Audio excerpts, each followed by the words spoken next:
ครับแคว้นล้านนาโบราณนั่นน่ะมันกว้างใหญ่ไพศาลนะครับนับตั้งแต่สุโขทัยเนี่ยไปจนถึงปู้นะครับมา12 ปนาเมืองจีนมันนะครับเห็นไหมมีหลายเผ่าพันธุ์นะครับที่ปนอาศัยอยู่ในแคว้นนี้นะครับอย่างเช่น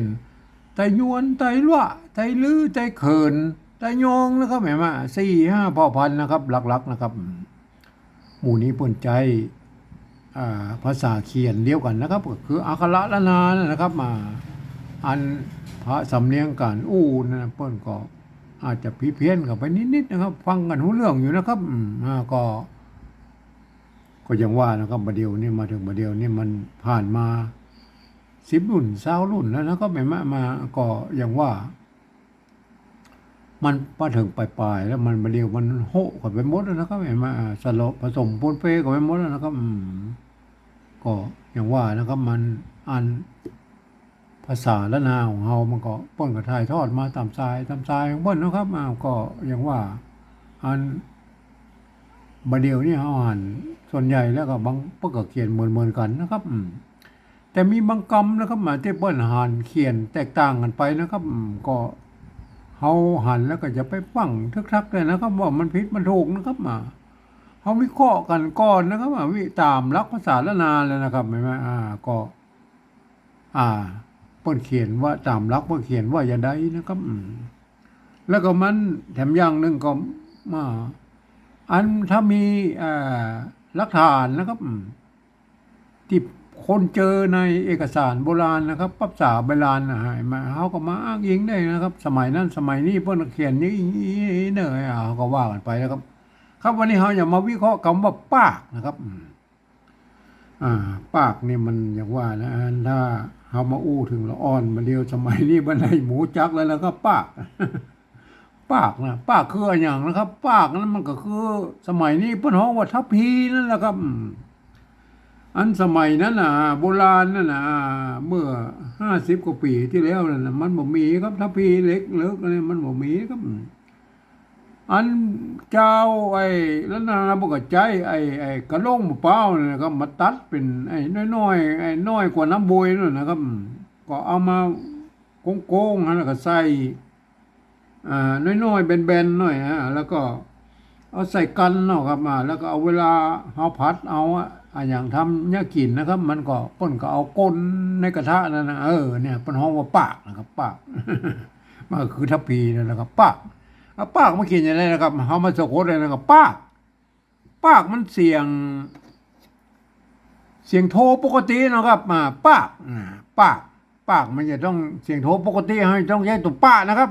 ปะโทปกตินะครับ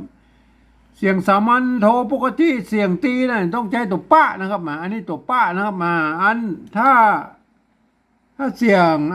เนี่ยเสียงเอกนะครับเสียงโทพิเศษเสียงจัตวาใจตัวปะนะครับแยกกันสักคนละ3 เสียงนะครับท่านก็ไปฮัดกันเอาเองนะครับปากนะครับปากใจตัวปะนะครับไม่กาอันนี้อ่านว่าอย่างไรอ่านว่าปานะครับใส่ตัวกาเข้าไปแล้วครับใส่ตัวกาเข้าไปแล้วก็อันนี้อ่านว่าปากได้เลยไหมปากอันนี้สะกดเขียนตามหลักภาษาละนาเลยนะก็ปากเห็นไหมได้แล้วนะปากเสียงโทปกตินะก็ปากนะทีนี้เขาไปค้นเจอในโบราณนะครับในโบราณในในปับษานะครับยุคต้นๆเลยนะครับปากปนเขียนอย่างนี้นะครับปากปากเนี่ยอันปลาเนี่ยเปิ้นเอาตัวกะนี่นะครับ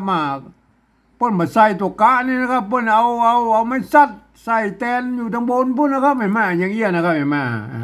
อย่างเงี้ยนะครับไม้ซัดนี่คือไม้กักนะครับอัน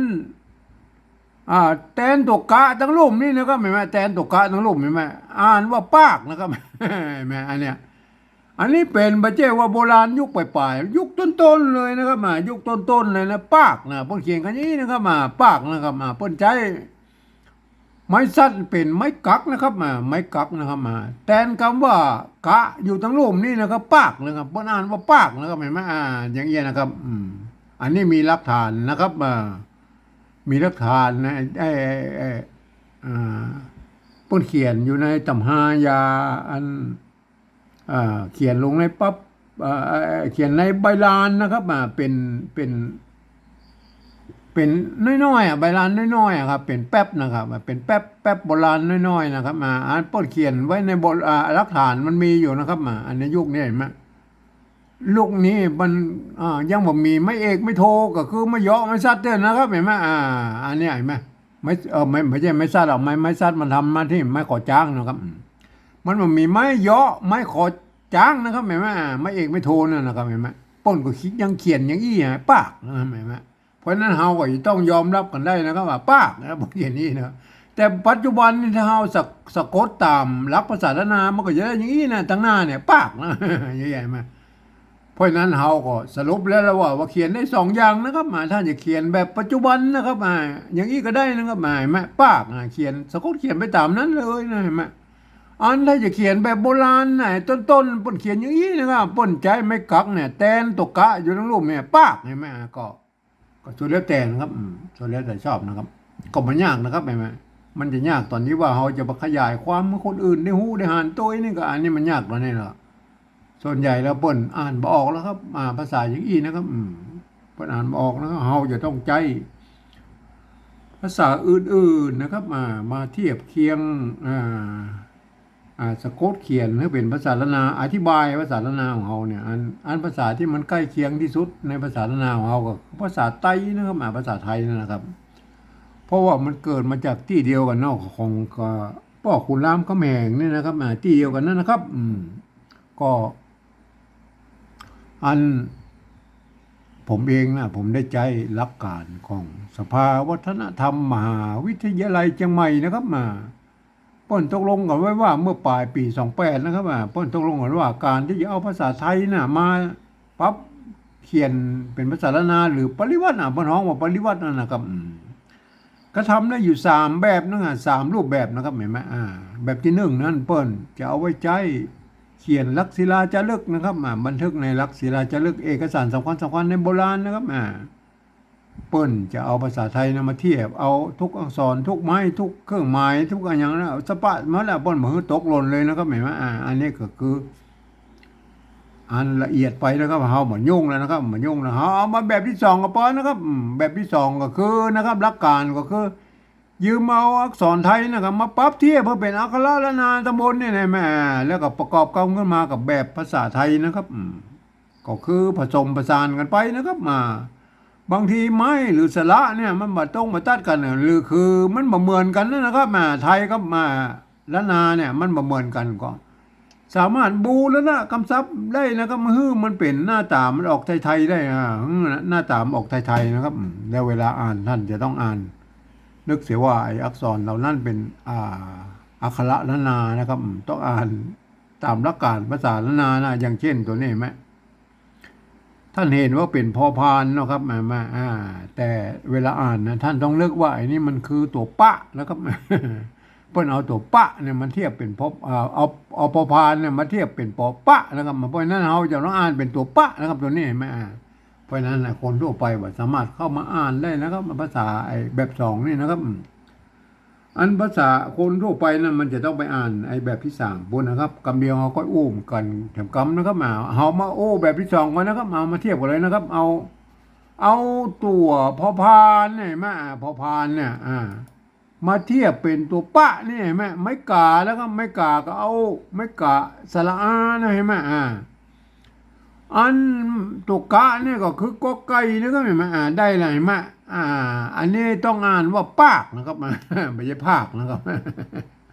เวลาอ่านนั้นท่านต้องหูว่าต้องนึกถึงว่าไอ้ตัวนี้มันคือตัวปะนะครับอันนี้คือตัวปะนะครับอ่านว่าปากนะครับไม่อ่านว่าปากนะครับไม่ใช่ภาคนะครับอย่างเงี้ยมันคนทั่วไปบ่สามารถเข้ามาอ่านได้แล้วก็เกาะตัวที่2แล้วครับเอาตัวปะนะครับมาเอาตัวพอพานมาเทียบเป็นตัวปะนี่นะเห็นไหมไม่กานะครับไม่กานะครับไม่กาอันตัวไม่ชัดนี่มันแตนไม้ตัวกะอยู่ทั้งลุ่มเนี่ยคือไม่กักนะครับตัวไม่ชัดเนี่ยคือไม่กักนะครับแตนตัวกะอยู่ทั้งลุ่มนี่แม่ก็ใส่ตัวเป็นตัวกะตัวอันเทียบเป็นกอไก่ไปเลยนะกะนะครับตัวกะแตนตัวกะเมื่อแตนตัวกะก็ได้แล้วนะ อันนี้ก็อ่านว่าปากนะครับ อันนี้ก็อ่านว่าปากยังไงแม่อย่างเงี้ยนะครับอันนี้คนมือสามารถคนทั่วไปมาอ่านได้แล้วมันจะเพี้ยนสำเนียงนะครับแม่คนทั่วไปจะต้องไปอ่านแบบที่สามปุ้นนะครับหลักการในการปฏิวัติแบบที่สามนั่นมันก็มีอยู่ว่านะครับเมื่อปนมองเขาฟังเสียงเอาภาษาละนาตำบลบนนะครับแม่ปนอู้ออกมาอย่างไรเอาภาษาไทยเขียนไปอย่างนั้นนะครับอันนี้คนละแบบกับแบบที่สองนี่นะครับอันแบบที่สามนี่ไหนแม่เขาฟังนะครับฟังเปิ้นว่าปากนะครับเขาบอกพ่อก็ได้นะครับรับตายก็ได้ปากนะครับมันต้องใจปอปาเขียนนะครับปากเขาได้ยินเสียงปากแล้วมันปอปานะมันต้องเอาปอเขียนแล้วก็ปากนะครับเขาจะเอาสะกดเขียนไปเลยนะครับอันนี้ไทยเปิ้นเขาเปิ้นอ่านว่าอย่างเปิ้นอ่านว่าปากนะครับปากปากแล้วก็ปากเสียงโทก็ใส่ไม่โทนะครับปากเห็นไหม ถึงแม้มันจะผิดเพี้ยนหลักการของภาษาละนาหน่อยก็ภาษาไทยหน่อยก็จะมาเด้อแล้วครับเขาก็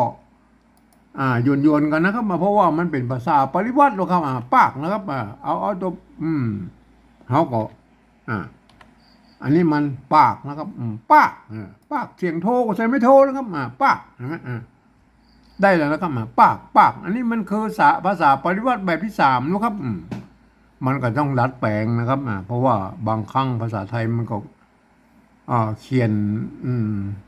ได้เสียงในภาษาละนาบอกครบถ้วนนะครับเพราะว่าภาษาไทยนั่นเป็นระบบ5 เสียงนะครับพันได้5 เสียงนะครับอันภาษาละนามันเป็นระบบ6 เสียงนะครับการที่จะเอาระบบ5 เสียงมา6 เสียงนี่นะถ้าเขามาดัดแปลงเนี่ยมาดัดแปลงนะครับมันเขียนมาได้แล้วครับมันเขียนมาได้แล้วครับเพราะนั้นเขาจะต้องดัดแปลงไปนะครับปากนะครับอันนี้อันที่สองนะครับอันที่สองประการว่าปากปากอันนี้ปากนะครับไม่ใช่ภาคนะครับคนทั่วไปมาอ่านมาได้นะครับอันภาษาละนาเก้าเงาแล้วครับพวกก็เขียนได้2 แบบนะครับเห็นไหมแบบแรกนี่มันก็สะกดเขียนตามหลักการภาษาละนาปัจจุบันนี่ก็เขียนได้ปากเนี่ยอันนี้เราไปพบเจอในเอกสารสำคัญในในใบลานไหนน้อยๆนะครับปากกระตือนน้อยๆที่เพิ่นเขียนตมายานะครับปากนะครับเพิ่นเขียนตัวอี้นะครับอ่านบ่ปากนะครับเพราะนั้นก็ขอให้ท่านไปศึกษากันนะครับวันนี้ผมก็ขอบรรยายเพียงแค่นี้นะครับ